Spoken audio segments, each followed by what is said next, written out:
Hello दोस्तों, आज के इस वीडियो में हम लोग क्लास 12 हिस्ट्री का वीवीआई एमसीक्यू को देखने वाले हैं फ्रेंड्स।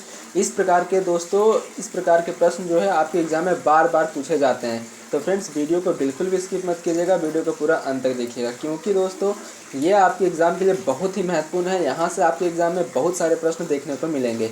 तो चलिए दोस्तों, वीडियो को बिना देर किए हुए स्टार्ट करते हैं। पहला प्रश्न देखिए दोस्तों, पहला प्रश्न आपके स्क्रीन पे है।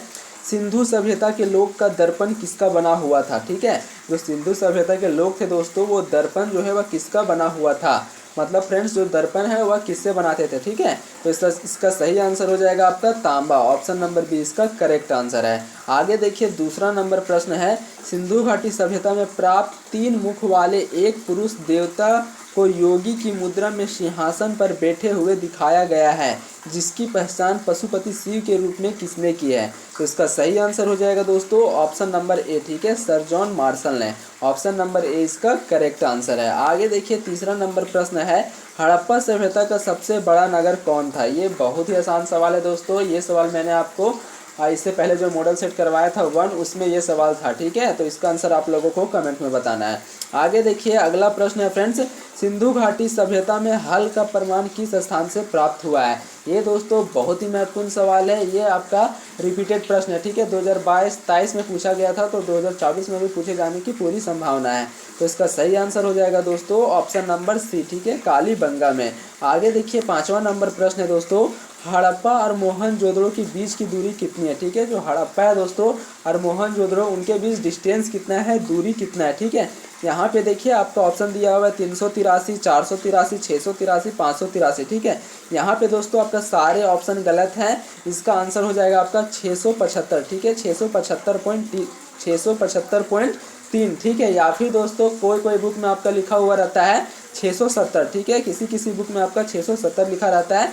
तो जो भी आपका ऑप्शन में होगा फ्रेंड्स, आपको उसको टिक करना है। ठीक है, आप गूगल में सर्च करके देख सकते हैं, आपको 675.3 दिखाएगा। ठीक है, लेकिन किसी बुक में आपका 670 लिखा हुआ रहता है। आगे देखिए, 6ठा नंबर प्रश्न है दोस्तों। सिंधु घाटी सभ्यता की जुड़वा राजधानी थी। ठीक है, जो सिंधु घाटी सभ्यता है दोस्तों, उसका जुड़वा राजधानी कौन सा है? लोथल, हड़प्पा आपका है लोथल, कालीबंगा, मोहनजोदड़ो, रंगपुर, हड़प्पा या मोहनजोदड़ो? तो इसका सही आंसर हो जाएगा ऑप्शन नंबर सी। ठीक है, हड़प्पा और मोहनजोदड़ो जो है दोस्तों, ये आपका सिंधु घाटी सभ्यता का जुड़वा राजधानी है। आगे देखिए, 7वां नंबर प्रश्न है। निम्नलिखित में से किस पदार्थ का उपयोग हड़प्पा काल की मुद्रा का निर्माण में मुख्य रूप से किया गया था? ठीक है दोस्तों, जो मुद्रा बनाने में फ्रेंड्स किसका उपयोग करते थे हड़प्पावासी? ठीक है, कांसा का, लोहा का, तांबा का, सेल खड़ी का? तो इसका सही आंसर हो जाएगा दोस्तों ऑप्शन नंबर ए। ठीक है, सेल खड़ी का। ऑप्शन नंबर ए इसका बिल्कुल सही आंसर है। आगे देखिए, 8वां नंबर प्रश्न है दोस्तों। हड़प्पा सभ्यता का प्रशासन किस प्रकार का था? ठीक है, जो सिंधु घाटी सभ्यता है दोस्तों, उसमें किस प्रकार का प्रशासन था? वहाँ पे राजतंत्र था, मतलब राजा चलाता था, वहाँ पे लोकतांत्रिक था, नगर पालिका था, या फिर इनमें से कोई नहीं? तो इसका सही आंसर हो जाएगा ऑप्शन नंबर सी। ठीक है, नगर पालिका जैसे। आगे देखिए, अगला प्रश्न है दोस्तों। हड़प्पा सभ्यता के संपूर्ण क्षेत्र का आकार किस प्रकार का था? ठीक है, जो सिंधु घाटी सभ्यता है दोस्तों, हड़प्पा सभ्यता है, उसका जो संपूर्ण क्षेत्र था वह किस प्रकार का था? वर्गाकार का था, या फिर आपका आयताकार था, या फिर आपका त्रिभुजाकार था, या फिर आपका गोलाकार था? ठीक है, तो इसका सही आंसर हो जाएगा दोस्तों त्रिभुजाकार। ठीक है, जो हड़प्पा सभ्यता का संपूर्ण क्षेत्र जो जहाँ तक विकास हुआ था दोस्तों हड़प्पा सभ्यता का, वो आपका त्रिभुज का आकार का था। ठीक है, इस प्रकार के आपका विकास हुआ था हड़प्पा सभ्यता का। ठीक है, आगे देखिए, 10वां नंबर प्रश्न है दोस्तों। हड़प्पा कालीन स्थल में अभी तक किस धातु की प्राप्त नहीं हुई? ये दोस्तों बहुत ही आसान सा सवाल है कि हड़प्पा सभ्यता जो है उसमें कौन सी धातु की प्राप्त नहीं हुई थी। ठीक है, तो इसका आंसर दोस्तों आप लोगों को कमेंट में बताना है कि इसका आंसर क्या होगा। आगे देखिए, 11वां। मौर्य साम्राज्य की स्थापना किसने की? मौर्य साम्राज्य की स्थापना किसने की? ये भी दोस्तों बहुत ही महत्वपूर्ण सवाल है। तो इसका सही आंसर हो जाएगा चंद्रगुप्त मौर्य। ठीक है, मौर्य साम्राज्य का स्थापना किसने किया था? चंद्रगुप्त मौर्य ने। और किसको हराकर? तो घनानंद को हराकर। ठीक है, घनानंद को हराकर। ठीक है, और ये घनानंद कौन था? तो ये दोस्तों आपका नंद वंश का अंतिम राजा था। ठीक है, इसको पराजित करके चंद्रगुप्त मौर्य ने मौर्य वंश का स्थापना किया था, और ये चाणक्य की मदद से। ठीक है, आगे देखिए, अगला जो प्रश्न है दोस्तों। मेघदूत के लेखक निम्न में से कौन है? ये भी दोस्तों बहुत ही आसान सवाल है। तो इसका सही आंसर हो जाएगा कालिदास। मेघदूत का लेखक कौन है? तो कालिदास। आगे देखिए नेक्स्ट प्रश्न है, मौर्य काल में गुप्तचरों को क्या कहा जाता था। जो मौर्य काल है दोस्तों उसमें गुप्तचर को क्या कहा जाता था, मतलब जासूस जो होते थे, जासूस करते थे, उसको क्या कहा जाता था। तो इसका सही आंसर हो जाएगा आपका गढ़ पुरुष। ठीक है, उन्हें आपका गढ़ पुरुष कहा जाता था जासूसों को। आगे देखिए नेक्स्ट प्रश्न है, मौर्य वंश की स्थापना कब की गई। ठीक है, मौर्य वंश की स्थापना कब की गई। 305, 173, 261, 322 ईसा पूर्व। तो इसका सही आंसर हो जाएगा फ्रेंड्स ऑप्शन नंबर ए। ठीक है, 322 ईसा पूर्व में आपका मौर्य वंश का स्थापना किया गया था चंद्रगुप्त मौर्य के द्वारा।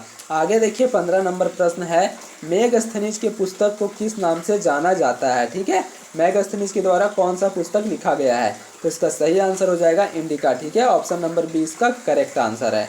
आगे देखिए 16 नंबर प्रश्न है दोस्तों, कौशल की राजधानी कहाँ थी। ये आपका महाजनपद है फ्रेंड्स, 16 आपका महाजनपद है टोटल। 16 को दोस्तों आपको याद कर लेना है क्योंकि वहाँ से आपके एग्जाम में 100% प्रश्न पूछा जाएगा। ठीक है, तो इसका सही आंसर हो जाएगा आपका श्रावस्ती। कौशल का राजधानी कहाँ पे है, तो श्रावस्ती में है। आगे देखिए 17 नंबर प्रश्न है, कलिंग का युद्ध कब हुआ। ठीक है, कलिंग का जो युद्ध है दोस्तों ये कब हुआ था और ये किनके बीच हुआ था। तो ये आपका सम्राट अशोक और कलिंग के राजा के बीच हुआ था। ठीक है, और ये कब हुआ था फ्रेंड्स, तो 261 ईसा पूर्व में। ऑप्शन नंबर ए इसका करेक्ट आंसर है। आगे देखिए 18वां नंबर जो प्रश्न है, ये है आपका, भारत में सर्वप्रथम सोने के सिक्के जारी करने वाला शासक कौन थे। ठीक है, भारत में दोस्तों सोने का सिक्का जो है वह कौन से शासक ने जारी किया था सबसे पहले। ठीक है, तो इसका सही आंसर हो जाएगा दोस्तों हिंद यूनानी। ऑप्शन नंबर डी इसका करेक्ट आंसर है। 19 नंबर प्रश्न देखिए फ्रेंड्स, मथुरा किसकी राजधानी थी। ठीक है, फिर से देखिए यहाँ पे महाजनपद से प्रश्न आ गया, तो आपके एग्जाम में दोस्तों महाजनपद से क्वेश्चन डेफिनेटली आना ही आना है। ठीक है, तो इसका सही आंसर हो जाएगा आपका सूरसेन। जो मथुरा किसकी राजधानी है, तो ये आपका सूरसेन की राजधानी है। आगे देखिए 20वां नंबर प्रश्न है, विमान मंदिर के किस भाग को कहा जाता था। ठीक है, विमान जो है दोस्तों मंदिर के कौन से भाग को जो है ना वह विमान कहा जाता था। ठीक है, प्रवेश द्वार को, चार दीवारी को, गर्भगृह के ऊपर की आकृति को, सभी सभागृह को। तो इसका सही आंसर हो जाएगा दोस्तों गर्भगृह के ऊपर की आकृति को। ठीक है, मान लीजिए ये आपका मंदिर और मंदिर के ये जो आपका जो ऊपर का पार्ट होता है ना दोस्तों, इसी को आपको गर्भगृह का ऊपर की आकृति कहा जाता है। ठीक है, तो इसी को फ्रेंड्स आपका विमान कहा जाता था। ठीक है, जो मंदिर का सबसे ऊपरी भाग होता है उसी को आपका विमान कहा जाता है। ठीक है, आगे देखिए 21वां नंबर जो प्रश्न, बौद्ध दर्शन किसमें संकलित था। बौद्ध दर्शन जो है दोस्तों ये आपका किसमें संकलित है, तो ये दोस्तों सूत पीटक में सम्मिलित है। ऑप्शन नंबर ए इसका करेक्ट आंसर है। आगे देखिए 22 नंबर प्रश्न, भगवान बुद्ध का जन्म किस देश में हुआ। इसमें दोस्तों बहुत सारे स्टूडेंट कंफ्यूज होते हैं कि भगवान बुद्ध का जन्म कहाँ पे हुआ। बहुत सारे स्टूडेंट यहाँ पे आपको भारत टिक करके आ जाते हैं, लेकिन भारत में नहीं हुआ है दोस्तों। जो भगवान बुद्ध का जो जन्म हुआ है फ्रेंड्स ये आपका नेपाल में हुआ है। ठीक है, और नेपाल में कौन सा जगह, तो लुम्बिनी नामक स्थान पे हुआ था। ठीक है, और इनका जो जन्म कब हुआ था दोस्तों, तो 563 ईसा पूर्व में। इसको भी आपको याद रखना है। ठीक है, आगे देखिए 23वां नंबर प्रश्न है, महावीर की मृत्यु कहाँ हुई थी। ठीक है, महावीर की मृत्यु कहाँ हुई थी, तो इसका सही आंसर हो जाएगा पावापुरी में। ठीक है, पावापुरी में दोस्तों महावीर की मृत्यु हुई थी। आगे देखिए 24 नंबर प्रश्न है, त्रिरत्न सिद्धांत, सम्यक ज्ञान, सम्यक दर्शन, सम्यक आचरण किस धर्म की महिमा है। ठीक है, ये दोस्तों आपका जैन धर्म की महिमा है। ऑप्शन नंबर ए इसका करेक्ट आंसर है। आगे देखिए 25 नंबर प्रश्न है, महावीर स्वामी का जन्म कब हुआ। ठीक है, ये दोस्तों आपके एग्जाम में ये सवाल 100% पूछा जाएगा कि महावीर का जन्म कब हुआ या फिर बुद्ध का जन्म कब हुआ। ठीक है, तो आपको दोनों को याद रखना है। महावीर का जन्म कब हुआ था, तो 540 ईसा पूर्व में। ठीक है, और इनकी मृत्यु कब हुई, तो 468 ईसा पूर्व में। ठीक है, 468 ईस्वी में। आगे देखिए 26 नंबर प्रश्न है, महात्मा बुद्ध के प्रिय शिष्य का क्या नाम था। ठीक है, जो महात्मा बुद्ध है दोस्तों उसके प्रिय शिष्य का क्या नाम था, तो इसका सही आंसर हो जाएगा आनंद। ऑप्शन नंबर ए इसका करेक्ट आंसर है। आगे देखिए 27 नंबर प्रश्न है, जैन परंपरा के अनुसार प्रथम तीर्थकार कौन थे, तो इसका सही आंसर हो जाएगा आपका Rishabh Dev. Option number A इसका करेक्ट आंसर है।